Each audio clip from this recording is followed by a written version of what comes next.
Capítulo 7. Defesas maníacas. São intoleráveis as experiências de depressão recorrente e mesmo desespero com que o bebê se defronta quando sente que arruinou completa e irremediavelmente sua mãe e o seio dela. O ego usa todas as defesas à sua disposição contra esse estado. Essas defesas pertencem a duas categorias: reparação e defesas maníacas. Quando se pode lidar com as ansiedades depressivas através da mobilização de desejos reparadores, elas levam a um maior crescimento do ego. Isso não quer dizer que o aparecimento de defesas maníacas seja em si mesmo um fenômeno patológico. Elas têm um importante positivo papel a desempenhar no desenvolvimento. A resolução da depressão pela reparação é um processo lento e faz-se necessário muito tempo para que o ego adquira suficiente força para sentir confiança em suas capacidades reparadoras. O sofrimento, muitas vezes, só pode ser superado pelas defesas maníacas, as quais protegem o ego do desespero total. Quando o sofrimento e a ameaça diminuem, as defesas maníacas podem gradualmente dar lugar à reparação. Contudo, quando as defesas maníacas são excessivamente fortes, estabelecem-se círculos viciosos e formam-se pontos de fixação, que interferem no desenvolvimento futuro. A organização de defesas maníacas na posição depressiva inclui mecanismos que já estavam em evidência na posição esquizoparanoide: divisão, splitting, idealização, identificação projetiva, negação e etc. O que distingue o uso posterior dessas defesas é que elas são altamente organizadas, de acordo com o estado de maior integração do ego, sendo também especificamente dirigidas contra a experiência de ansiedade depressiva e culpa.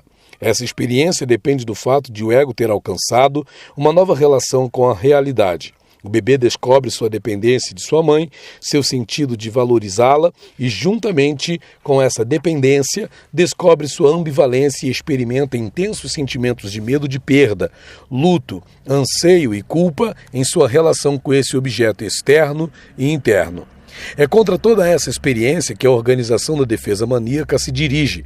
Visto que a posição depressiva está vinculada à experiência de dependência do objeto, as defesas serão dirigidas contra quaisquer sentimentos de dependência, os quais serão obviados, negados ou invertidos. Visto que as ansiedades depressivas estão vinculadas à ambivalência, o bebê se defenderá contra a ambivalência por uma renovação da divisão, splitting, do objeto e do ego. E visto que a experiência depressiva está vinculada a uma tomada de conhecimento de um mundo interno, que contém um objeto interno altamente valorizado, que pode ser danificado pelos próprios impulsos, as defesas maníacas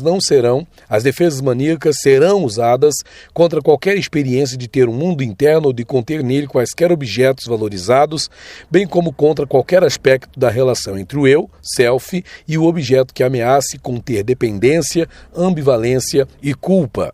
Tecnicamente, as defesas maníacas são de importância fundamental, já que se dirigem primariamente contra a experiência da realidade psíquica, ou seja, contra todo o objetivo do processo analítico, na medida em que esse objetivo é trazer compreensão interna, insight e plena experiência da realidade psíquica. A negação da realidade psíquica pode ser mantida pelo redespertar e pelo esforço da onipotência e principalmente do controle onipotente do objeto. A relação maníaca com objetos é caracterizada por uma tríade de sentimentos: controle, triunfo e desprezo. Esses sentimentos estão diretamente relacionados com sentimentos depressivos de valorizar o objeto e de depender dele, bem como de medo de perder e culpa, sendo também defensivos contra eles.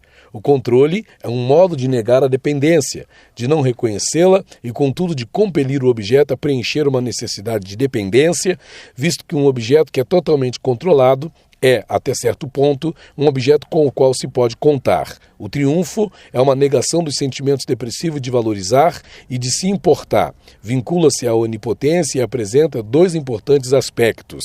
Um está em conexão com um ataque primário feito ao objeto na posição depressiva e com o triunfo experimentado em derrotar esse objeto, em especial se o ataque é fortemente determinado por inveja. Em segundo lugar, o sentimento de triunfo é aumentado como parte das defesas maníacas, porque mantém afastados aqueles sentimentos depressivos que, caso contrário, surgiriam tais como ansiar pelo objeto, desejá-lo e sentir falta dele. O desprezo pelo objeto é novamente uma negação do fato de valorizá-lo, tão importante na posição depressiva, e age como defesa contra a experiência de perda e de culpa. O objeto de desprezo não é objeto digno de culpa, e o desprezo experimentado em relação a esse objeto se torna uma justificação para outros ataques contra ele. Gostaria de ilustrar o funcionamento das defesas maníacas contra a experiência de dependência e ameaça de perda com material apresentado por um paciente pouco antes das férias analíticas. Esse paciente se mostrava temeroso de que eu terminasse seu tratamento prematuramente e de que as férias fossem um prelúdio desse término.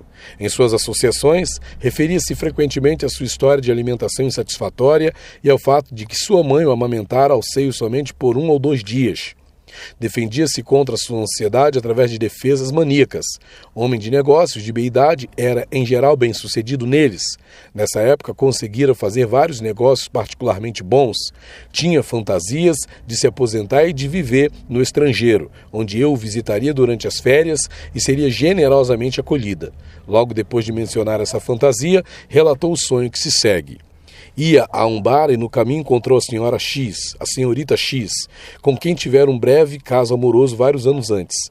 A senhorita X parecia muito maltratada e fracassada e mostrava-se obviamente desejosa de renovar sua relação com ele. Sentiu-se embaraçado, com uma leve culpa e ligeiramente tentado. Teve uma espécie de compulsivo sentimento sexual que ele geralmente experimentava em relação a mulheres que achava muito infelizes ou sem qualquer atrativo. Sua associação levou-o de volta primeiramente à sua juventude. Era então subgerente de uma cadeia de lojas, muito seguro de si e feliz por dirigir pessoas, em especial moças, e desfrutava de sentimento de poder. Muito promíscuo, sentia que as vendedoras eram vítimas naturais dos jovens administradores. A senhorita X trabalhava no departamento de laticínios e ele achava as moças desse departamento especialmente atraentes. Usavam um bonito uniforme no qual pareciam muito puras e proibidas. Dava-lhe especial sentimento de triunfo conseguir levá-las para a cama. Lembrava tudo isso com um grande desconforto e ansiedade, pois seu comportamento sexual se alterara completamente durante a análise, e ele se criticava por seu passado promíscuo. A senhorita X o fazia particularmente culpado, já que a tratara de modo muito pior do que a maioria das moças. Dormira com ela apenas 1 ou 2 vezes e se descartara dela.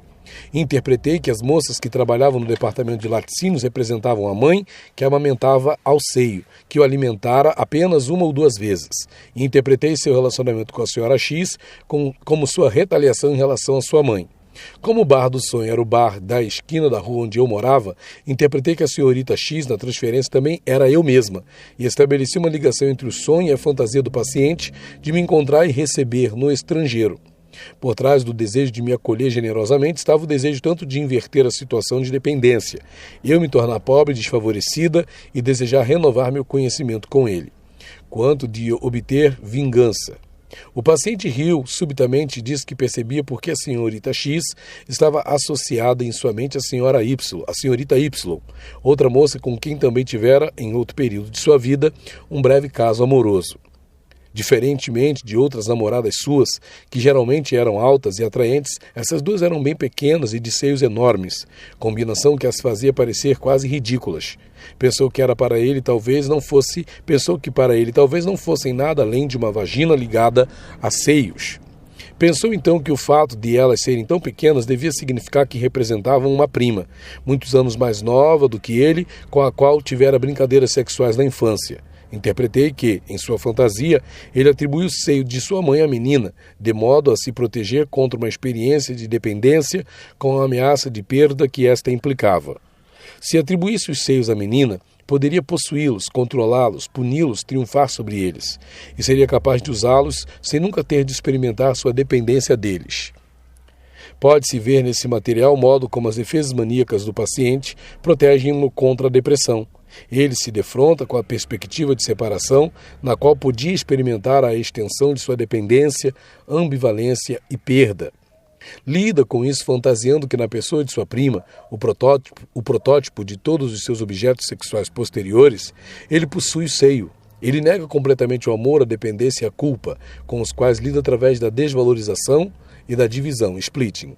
A prima é dividida, split, em várias namoradas sem importância, as quais pode possuir e das quais pode descartar-se à vontade.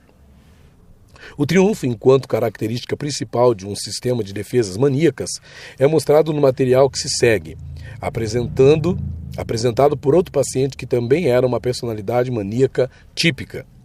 Logo no início de sua análise, relatou 2 sonhos. No primeiro, achava-se em um lugar de um desenho, olhando pessoas armadas com facas de açougueiro que cortavam e comiam carne.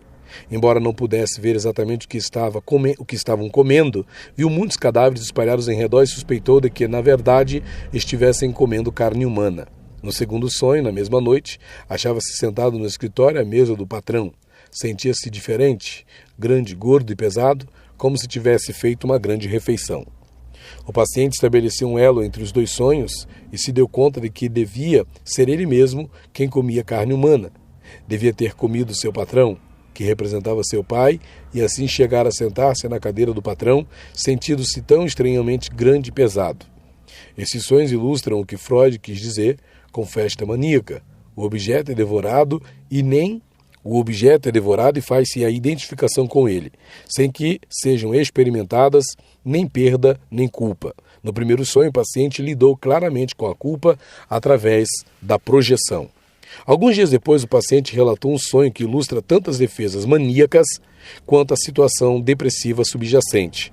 Para a compreensão desse sonho, é importante saber que esse paciente tivera uma infância primitiva muito infeliz. Com 18 meses de idade, sua mãe o trouxera do continente, onde o pai ficou para Londres. Havia amplo material em sua análise para mostrar que ele experimentou essa separação como a morte de seu pai. Logo que chegaram em Londres, sua mãe teve de internar-se em um hospital, de modo que em pouco tempo o paciente se defrontou com a perda do pai e da mãe. Antes de relatar o sonho, começou a rir e teve a maior dificuldade para controlar suficientemente o riso, de modo que pudesse contar seu sonho. Disse que tinha tido um sonho tão terrivelmente engraçado durante a noite que ria no sonho, ria ao acordar e ria agora quando pensava nele. O sonho era o seguinte: ele se achava numa barbearia. Na cadeira do barbeiro estava sentado um homem chamado Joey, sendo barbeado por um macaco. O macaco era de cor muito escura e usava óculos, extremamente engraçado. O paciente se sentia muito bem disposto em relação ao macaco. Era um encanto de macaquinho. No entanto, disse ao macaco que em casa tinha um gatinho que podia fazer a barba muito melhor. Temia que tivesse ferido os sentimentos do macaco e se sentiu pesaroso, pois era muito simpático e ele não tinha intenção de ser desagradável. Numa parte posterior do sonho, entrou na sala de espera do barbeiro e viu uma longa fila, na qual 2 homens se queixavam em voz alta, dizendo que os barbeiros deste país não eram nem de longe tão bons quanto os do continente. Diziam que na Europa não havia filas e que se trabalhava mais rápido. As primeiras associações do paciente diziam respeito aos 2 homens que se queixavam. Um era autor de comédias e escrevia farsas terrivelmente engraçadas. Nesse ponto, o paciente interrompeu-se para rir novamente, lembrando-se dessas farsas engraçadas. O escritor sofria de depressões periódicas bastante intensas, mas isso não tinha muita importância, porque quando ocorriam, ele fazia um pouco de ECT, eletroconvulsoterapia. E então ficava logo bom. O outro homem que se queixava era um cirurgião, um ginecologista contra quem o paciente fora preservado por um amigo, que o descrevera como um verdadeiro açougueiro. O próprio paciente estabeleceu um vínculo entre essa associação e o sonho anterior, em que havia pessoas com facas de açougueiro. Papai Joey era um amigo da família que depois que chegaram do continente, quando da doença da mãe, tomara conta do paciente durante algum tempo. Papai Joey morrera e o paciente disse que sempre se sentira um pouco culpado, porque embora esse homem tivesse tomado conta dele muito bem e com bondade, nunca se mantivera em contato com ele ou o visitara depois de crescer, quando o papai Joey já estava velho e doente. O paciente estabeleceu conexão entre o macaco e eu, e entre o gatinho, Kitten, e sua namorada chamada Kitty, a qual muitas vezes competia comigo, dando-lhe suas próprias interpretações. Quando me associou com o macaco, sentiu-se obviamente embaraçado e assegurou-me de modo condescendente que o fato de ele me representar pelo macaco não constituía um ataque a mim. Não constituía um ataque a mim, já que se tratava de um macaquinho realmente muito simpático. A fila na barbearia e as queixas foram associadas em sua mente com as comparações que sempre fazia entre, de um lado, a análise fácil e rápida, que segundo ele era praticada no continente, e de outras enormes listas de espera e o longo trabalho de análise na Inglaterra. Subitamente interrompeu-se. Na noite anterior saíra para um passeio no West End e ouvira sereias à distância. Sempre que ouvia sereias, ficava terrivelmente triste e comovido. Não sabia por quê. Apresentei as principais associações com o sonho, sem qualquer tentativa de mostrar a interação entre as associações do paciente e os comentários da analista. O material é apresentado para mostrar as principais ansiedades expressas e os mecanismos de defesa usados. A situação subjacente era que Papai Joey morrera e toda a graça, toda a comicidade do sonho se prendiam a essa situação. A barbearia representava uma situação interna na qual o paciente sentia que continha um pai morto, que ele negligenciara e abandonara. A análise era o processo pelo qual eu, o pai externo, tentava trazer o pai interno morto e o mundo interno do paciente de volta à vida. Essa análise era ridicularizada no sonho. Era uma piada ridícula tentar trazer à vida, fazendo-lhe a barba um homem morto. A analista era representada por um macaquinho ridículo, que tentava reviver um homem fazendo-lhe a barba. E mesma coisa nessa fútil ocupação. A analista era representada por um macaquinho ridículo que tentava reviver um homem fazendo-lhe a barba, e mesmo nessa fútil ocupação era inferior ao gatinho.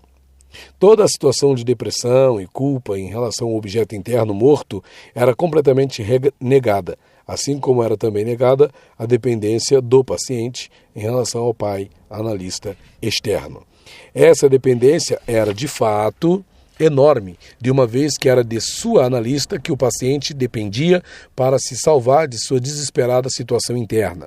O paciente, fazendo o macaco ser pequeno, ridículo e ciumento, do gatinho negava e invertia essa situação de dependência.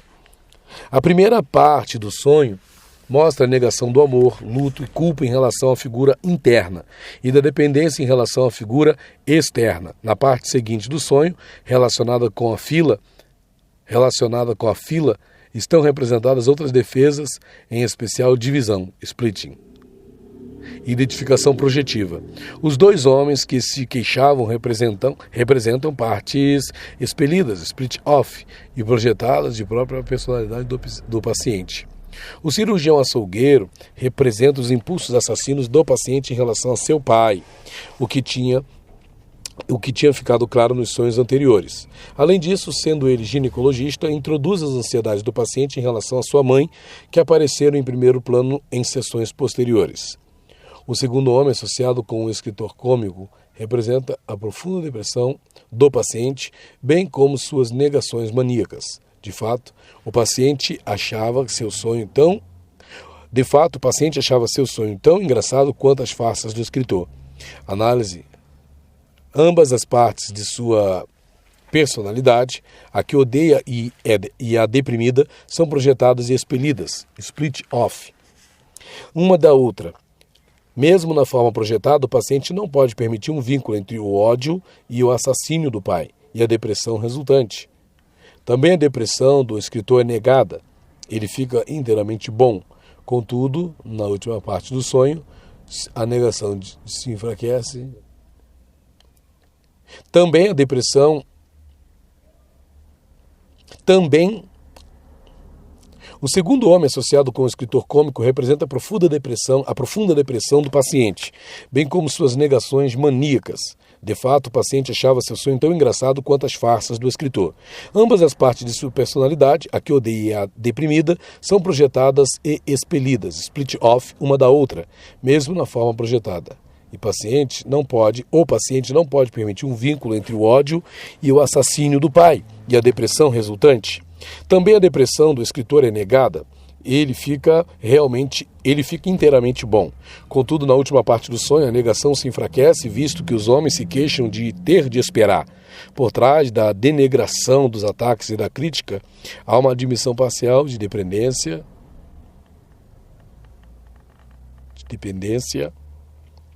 Há uma negação de dependência. Contudo, na última parte do sonho, a negação se enfraquece, visto que os homens se queixam de ter de esperar. Por trás da denegação dos ataques e da crítica, há uma admissão parcial da dependência do paciente, sua raiva por ter de esperar pela análise entre uma sessão e outra, e seu persistente ressentimento por ter tido de esperar por uma vaga. Foi enquanto fazia suas associações com essa parte do sonho que subitamente o paciente se lembrou de ter ouvido sereias. Quando o depressivo do sonho, quando o conteúdo depressivo do sonho e as defesas maníacas foram interpretados, seu estado de espírito mudou completamente. Ele se lembrou do som das sereias e as associou com as sereias que deve ter ouvido durante sua primeira viagem e com a separação de seu pai, o qual foi experimentado por ele como morrer. Foi então que notou no sonho as referências ao continente. No fim da sessão, lembrou-se subitamente de que não relatara que na noite anterior, ou seja, na noite do sonho, seu pai adoecera de repente e fora internado no hospital para uma operação a qual o paciente temia que ele não sobrevivesse. Tornou-se bastante claro que a piada do sonho era uma piada sobre a morte de seus pais. Tornou-se bastante claro que a piada do sonho era uma piada sobre a morte de seu pai, sendo todo o sonho um modo maníaco de lidar com a depressão e a ansiedade subjacentes. Esse sonho ilustra alguns dos perigos envolvidos nas defesas maníacas. A integração que o paciente obviamente alcançou na posição depressiva fora rompida pela divisão splitting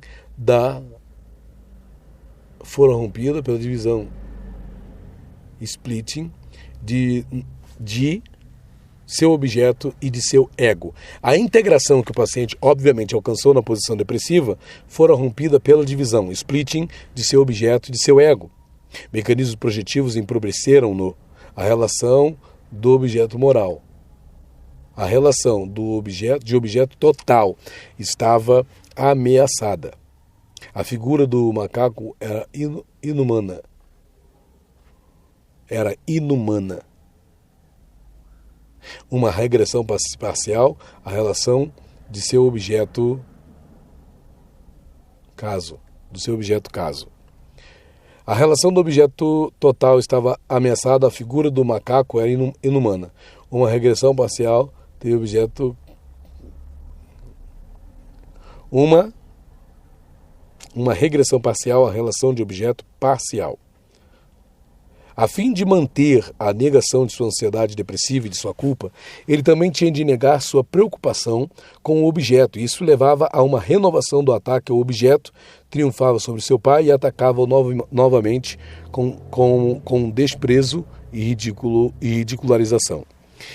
Esse material mostra como a constante necessidade de renovar o ataque ao objeto original e de amor, eu tenho estado com... Esse material mostra como a constante necessidade de renovar o ataque ao objeto original de amor e dependência coloca em movimento o ciclo vicioso tão característico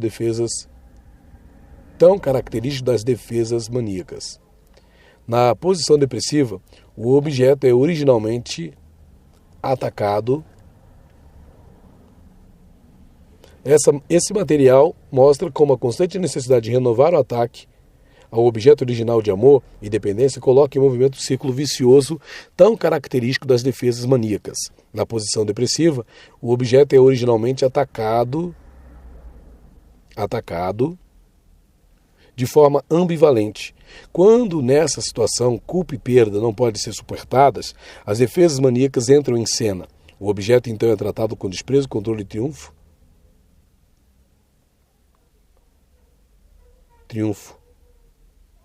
O objeto então é tratado com desespero, controle e triunfo.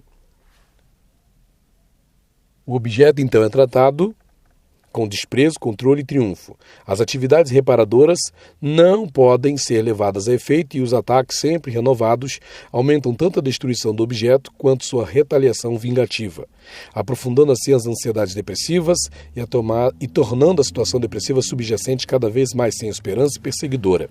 Por vezes, alguma preocupação com o objeto pode ser parcialmente preservada e mecanismos maníacos podem ser usados de modo reparador, apresentando a reparação maníaca um problema próprio muito especial.